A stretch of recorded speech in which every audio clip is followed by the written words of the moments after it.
Hello दोस्तों, आपका बहुत बहुत स्वागत है हमारे यूट्यूब चैनल अंग्रेजी एकेडमी में। दोस्तों, आज का जो हमारा सेशन होगा वो एक टेस्ट पेपर यानी कि इंग्लिश जो लैंग्वेज है, इंग्लिश जो ग्रामर है, उसमें से आपसे क्वेश्चंस कैसे पूछे जाते हैं, मोस्ट इंपॉर्टेंट क्वेश्चंस का हमने समावेश किया इस पेपर के अंदर। अनसीन पेसेज को भी हमने इसमें इंक्लूड किया है। तो आपके लिए जो एग्ज़ाम है, अपकमिंग एग्ज़ाम है, उसकी कैसी तैयारी है इस पेपर से आपका अंदाज़ा लग जाएगा।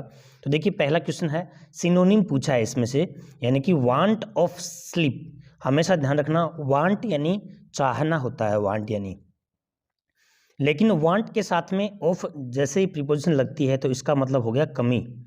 ठीक है, ये थोड़ा ध्यान रखना।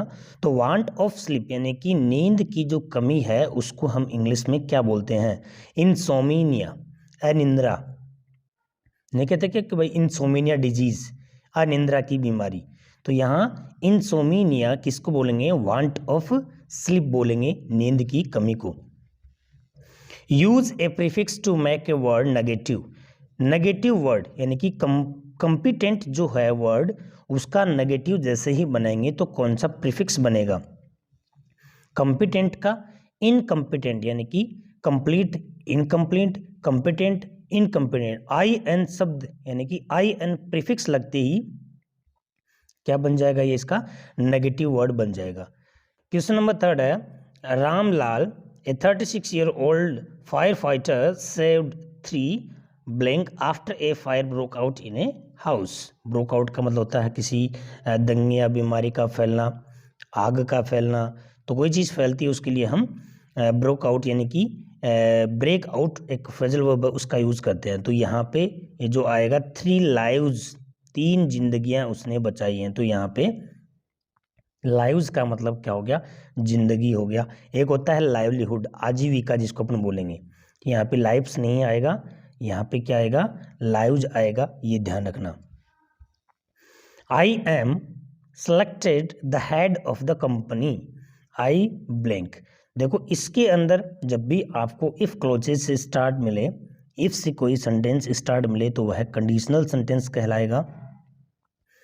अगर यहाँ पे इफ क्लोज प्रेजेंट सिंपल में है तो ये वाली फ्यूचर सिंपल में होगी। तो फ्यूचर सिंपल वाला आपका ये हो गया, विल रेज आ जाएगा।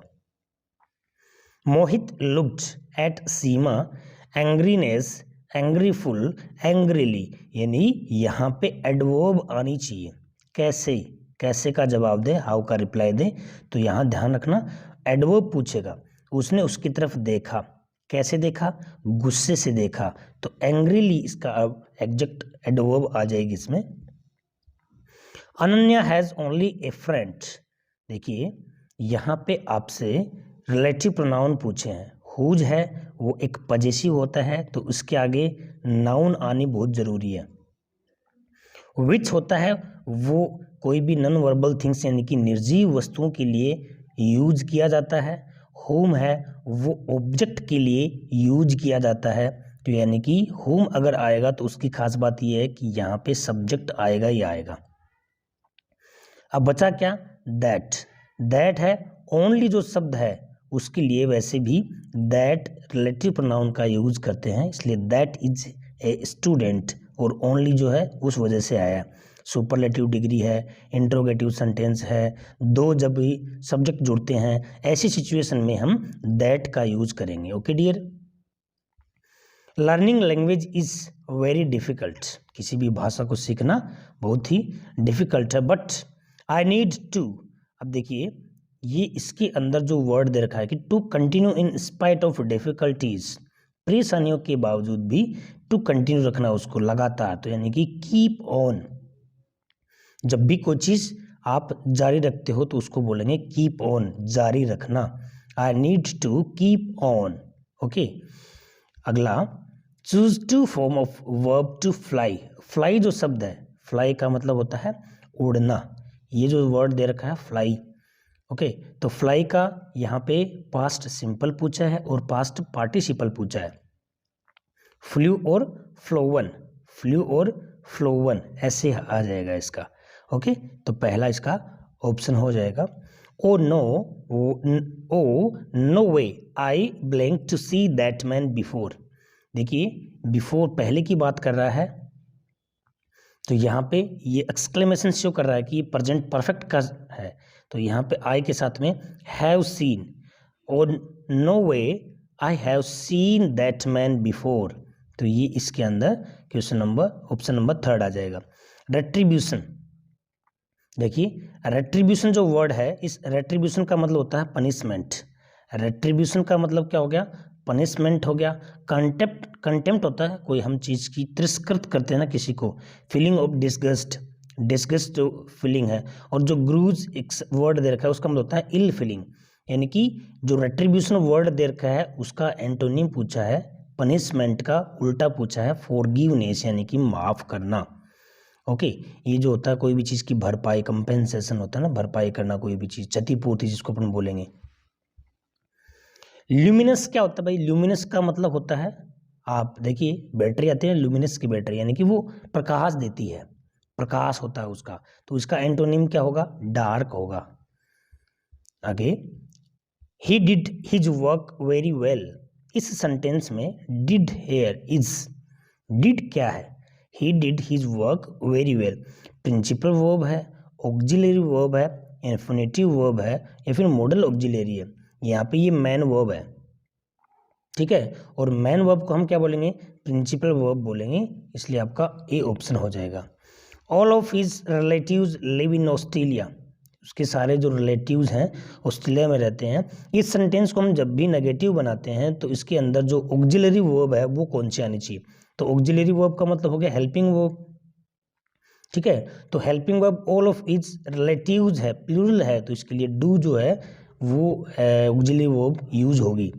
मॉडल ऑक्सिलरी वर्ब क्या एक्सप्रेस करती है? हमेशा किसी भी सेंटेंस के अंदर मॉडल जो होगा वो उसके मूड को, यानी कि स्पेशल सीन्स को क्या करेगा? एक्सप्रेस करेगा। जैसे कि मान लो कैन एक वर्ड दे रखा है, तो आप कैन से अंदाज़ा लगाओगे कि वह उसकी कैपेसिटी को, उसके पावर को इस तरह से क्या करता है, वह उसके सेंस को बताता है। तो स्पेशल सेंस बताएगा, कौन बताएगा? मॉडल ऑक्सिलरी वर्ब है वो बताएगी। जो प्रिंसिपल ऑक्सिलरी वर्ब है वो अकॉर्डिंग टू, अब प्रिंसिपल ऑक्सिलरी वर्ब का मतलब आपकी जो प्राइमरी जो ऑक्सिलरी वर्ब होती है वो क्या बताती है? पर्सन और नंबर जो होता है सब्जेक्ट का वो बताएगी। यानी कि जो पहली जो हमारी ऑक्सिलरी वर्ब होगी, हेल्पिंग वर्ब होगी, वो पर्सन और नंबर के अकॉर्डिंग ही, जैसे कि आई के साथ में एम आ गया, ठीक है, ही के साथ में इज आ गया, तो वो पर्सन और नंबर जो है ना उसी के अकॉर्डिंग हम उसको क्या करेंगे? यूज करेंगे। उसका प्राइमरी जो ऑक्सिलरी वर्ब होती है ना, हेल्पिंग वर्ब वगैरह जो होती है ना, उनकी बात कर रहा है। Nobody blank enter the room without permission. इस सेंटेंस में कौन सा मॉडल आएगा? तो यहाँ पे सेल मॉडल का यूज होगा।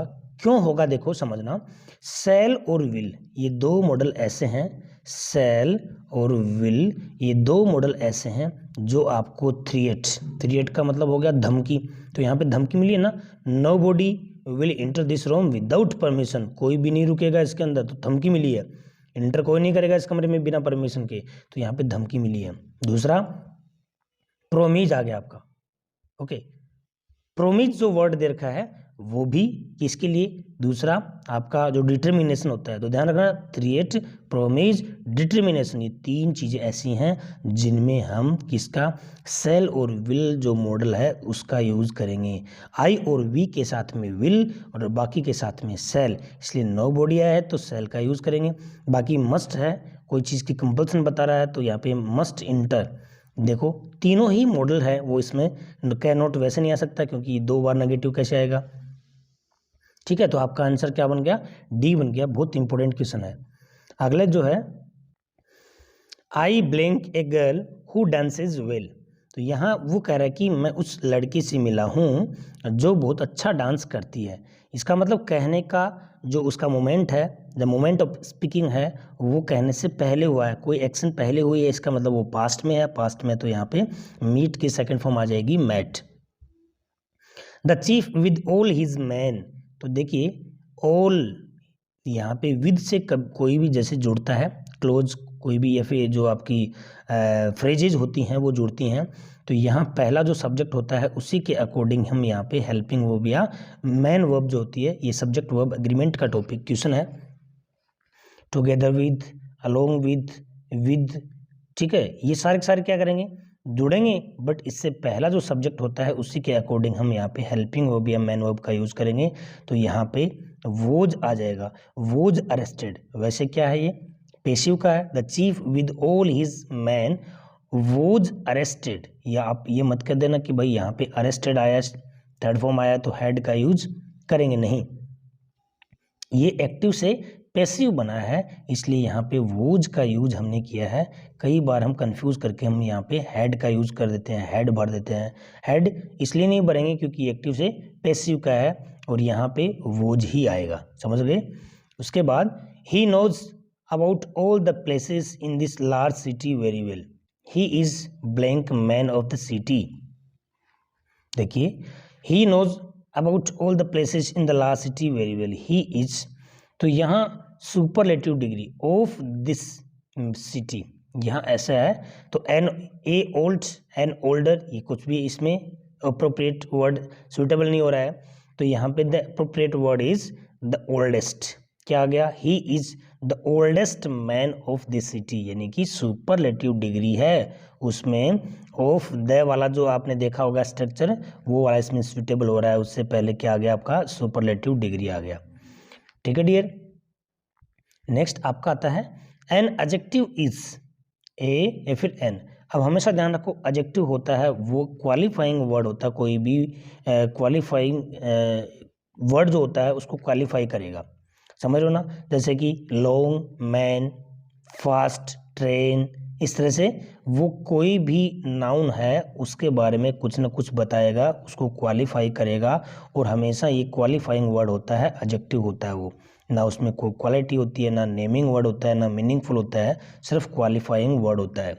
मैनी ए मैन, मैनी तो हमेशा प्लूरल नाउन के लिए यूज किया जाता है, बट मैनी ए भी एक क्या होता है, डिटर्मिनर होता है, जो अपने आगे नाउन तो सिंगुलर लेगा और यहाँ आने वाली हेल्पिंग वर्ब या मैन वर्ब को भी सिंगुलर लेगा, ये ध्यान रखना है, इसलिए इसके साथ में इज आ गया। If Reena had worked hard, ध्यान रखना, हैड प्लस वर्ब की थर्ड फॉर्म अगर आती है तो वुड हैव प्लस वर्ब की थर्ड फॉर्म आएगी। ये एक इफ क्लोजेज है, कंडीशनल सेंटेंस है, ये आपको ध्यान में रखना है। करेक्ट सेंटेंस कौन से हैं, तो करेक्ट सेंटेंस देखो, ही के साथ में हैव नहीं आता, ही के साथ में हैड आता है तो यहाँ पे थर्ड फॉर्म आनी चाहिए, और ही के साथ में अगर हैज आ गया है तो यहाँ पे वर्ब की थर्ड फॉर्म हैड है, इसका मतलब राइट तो यही है। अगला देखते हैं, ही हैज, हैव्ड, हैव्ड नहीं होता है कभी भी, ठीक है। देखो यहाँ पे हैव के साथ में, हैज के साथ में हैड कैसे आया, एक वर्ब होती है हैज और हैव, ये मैन वर्ब भी होती है, आप ध्यान रखना, हेल्पिंग वर्ब तो होती ही होती है, मैन वर्ब भी होती है, तो ये इसकी फर्स्ट फॉर्म होती है। फर्स्ट फॉर्म वैसे क्या होती है, इसकी बेस फॉर्म क्या होती है, हैव होती है इसकी बेस फॉर्म। अब यहाँ पे ये तो सिंगुलर के साथ में यूज करते हैं ना, जैसे कि डू है, एक फॉर्म है डू। अब यहाँ जैसे कि मान लो सिंगुलर सब्जेक्ट आ गया तो उसको डज करेंगे ना, यस लगाएंगे, तो वैसे ही क्या होता है, सिंगुलर के साथ में हैज का यूज करते हैं। अब यहाँ सेकंड फॉर्म क्या आ गया, हैड आ गया, थर्ड फॉर्म क्या आ गया, हैड आ गया, तीनों हैड आती हैं। अब यहाँ हैज आ गया, अब इसके साथ में थर्ड फॉर्म तो आनी चाहिए ना, इसलिए हैड आ गया इसमें, और यहाँ पे ये वाला भी रॉन्ग है, इसलिए बी ऑप्शन इसका क्या हो गया, राइट हो गया। ए प्लांट इज ऑल्सो ए, तो लिविंग बीइंग आएगा इसमें। ये जो है लिविंग बीइंग, ये आपका पार्टिसिपल है, कौन सा, प्रेजेंट पार्टिसिपल, यानी कि आईएनजी। यहाँ बीइंग जो नाउन है उसको क्वालिफाई कर रहा है ये एडजेक्टिव, ठीक है। पार्टिसिपल हमेशा एडजेक्टिव होते हैं, तो प्लांट होते हैं वो भी लिविंग बीइंग होते हैं वो, ओके। तो बी आंसर इसका राइट है, लिव्ड मत कर देना। I bought blank dozen mango, तो देखो दर्जन की जहाँ बात आती है तो दर्जन यहाँ मैंगोज के अकॉर्डिंग मत कर देना, यहाँ ए दर्जन का मतलब क्या हो गया, एक दर्जन, यहाँ ए का यूज करेंगे क्योंकि दर्जन तो एक ही है, ओके। तो यहाँ पे क्या आ गया, आपका आंसर ए आ गया है। वॉइस चेंज करने हैं, तो वॉइस चेंज करने हैं तो प्रोमिजेस शुड बी केप्ट, ये क्या है, ऑलरेडी एक्टिव से पैसिव वॉइस बनाया गया है, तो पैसिव वॉइस है तो इसलिए हम क्या करेंगे, उसको एक्टिव वॉइस में चेंज करेंगे। तो एक्टिव वॉइस में जैसे ही चेंज करेंगे तो वन शुड कीप द प्रोमिजेस, इसका क्या बन गया, देखिए इसमें कोई भी सब्जेक्ट नहीं है और कोई भी यहाँ पे बाय के बाद में कोई भी सब्जेक्ट जो है ना वो नहीं है, यहाँ तो है ही सब्जेक्ट प्रोमिजेस। तो वन यानी कि कोई भी आदमी किसी की भी बात कर रहा है कि हर आदमी को अपना जो वादा होता है वो निभाना चाहिए, तो one should keep the promises. D answer आ गया इसमें। You will be taken care of by me, तो ये भी पैसिव में चेंज किया हुआ है, तो इसका एक्टिव बनाएंगे तो इसका सब्जेक्ट बना दो आई, यहाँ पे विल का विल आ जाएगा तो बी हट जाएगा, फर्स्ट फॉर्म बन जाएगी, यहाँ पे टेक केयर आ जाएगा, ऑफ यू आ जाएगा, यहाँ पे ये जो है ना वो इधर ऑफ के बाद में ये इसके साथ फिक्स रहेगा। टेक केयर ऑफ जो है ये क्या है, एक फ्रेजल वर्ब है, तो इसको साथ में ही रखना है चाहे बाकी कुछ भी चेंजेस हो। The horse jumped over the fence, fence क्या होता है भाई, बाड़ा होता है, ध्यान रखना। हॉर्स है वो फेंस के ऊपर से, यानी कि ये एक्टिव वॉइस है, इसको हम पैसिव में चेंज करेंगे इसको, तो द फेंस इसका क्या बन गया, सब्जेक्ट बन गया। द फेंस वॉज जम्प्ड आ गया, ओवर आ गया, ये ओवर साथ में रहेगा, बाय द हॉर्स, तो इसका राइट ऑप्शन सी। अब आपका आता है पैसेज आता है, ठीक dear.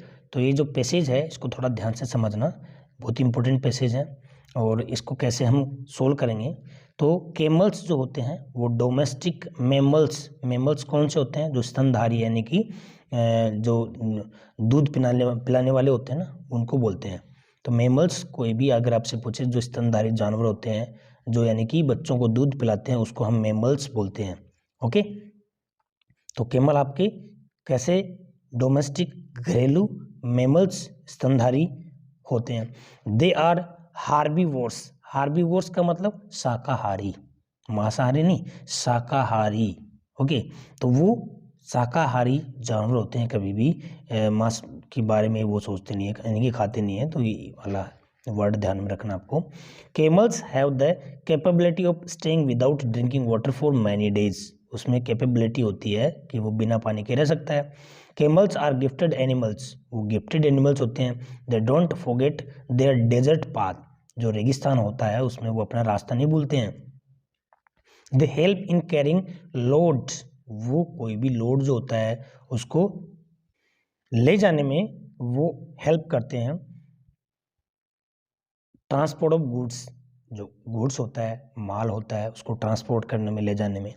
केमल्स are also known to be fast runner, जो रनर तो आप जानते ही हो भाई, फास्ट रनर भी होते हैं वो। सम केमल्स हैव वन हम्प, एक हम्प होती है उनकी, हम तो जानते हो कुब्बड़ जिसको अपन बोलेंगे, जिसके अंदर वो क्या करता है कई दिनों तक प्यासा रह सकता है, उसी के अंदर पानी इकट्ठा कर लेता है। अदर्स हैव टू, कुछ किसी के पास में दो होते हैं, किसी के पास में एक होता है। हम्प का मतलब आप समझ गए होंगे।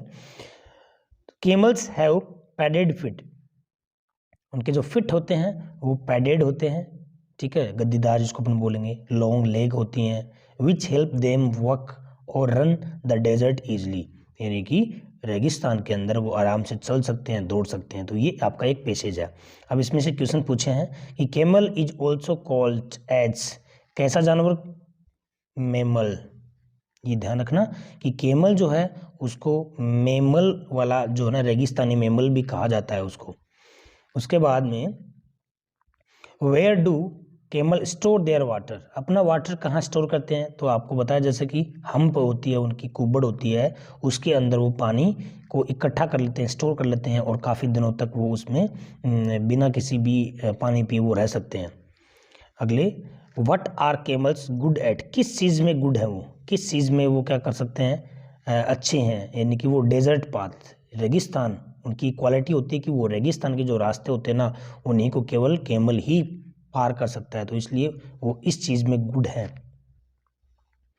What type of fit do animals camels have, कैसे फिट है उनके, पैडेड फिट है या फिर लॉन्ग एंड पैडेड फिट है। तो देखिए ये दो इसमें आपको कन्फ्यूजन होगा, इसलिए लंबे तो होते ही हैं और पैडेड भी है उनके, गद्दीदार हैं, तो ये वाला आंसर सही होगा। होता तो ये भी है बट ये इसमें एक लंबे वाला जो वर्ड जुड़ा है वो हमें इंक्लूड करना है। What kind of animal is a camel, camel है वो कैसा जानवर होता है। कार्निवोर्स का मतलब होता है मांसाहारी, ठीक है, तो मांसाहारी होता है क्या, नहीं। मीट लवर्स नहीं, वेजिटेरियन नहीं, तो कौन सा जानवर हुआ, वह है हार्बीवोर्स, ये वाला ऑप्शन आपका डी है वो इसका राइट आंसर है। कैमल्स आर गिफ्टेड विद, क्या गिफ्टेड है उनमें, क्या क्वालिटी क्या है उनकी, वो क्वालिटी ये है कि वो पानी को काफ़ी दिन तक स्टोरेज कर सकते हैं। ठीक है, इंटेलिजेंस ही नहीं है उनमें, मैपिंग नहीं है उनमें, ड्रिफ्टिंग नहीं है उनमें, वो सिर्फ और सिर्फ जो क्वालिटी है वो इस चीज़ से वो गिफ्टेड हैं कि वो पानी को स्टोरेज कर सकते हैं कई दिनों तक अपनी हम्प के अंदर। ओके डियर, इस तरह से जो 35 क्वेश्चन का हमारा पार्ट फर्स्ट है, इस तरह से हम आपके लिए बहुत ही इंपॉर्टेंट क्वेश्चंस है आपकी एग्जाम तक और लेके आते रहेंगे मॉडल पेपर के नाम से। Thanks for watching.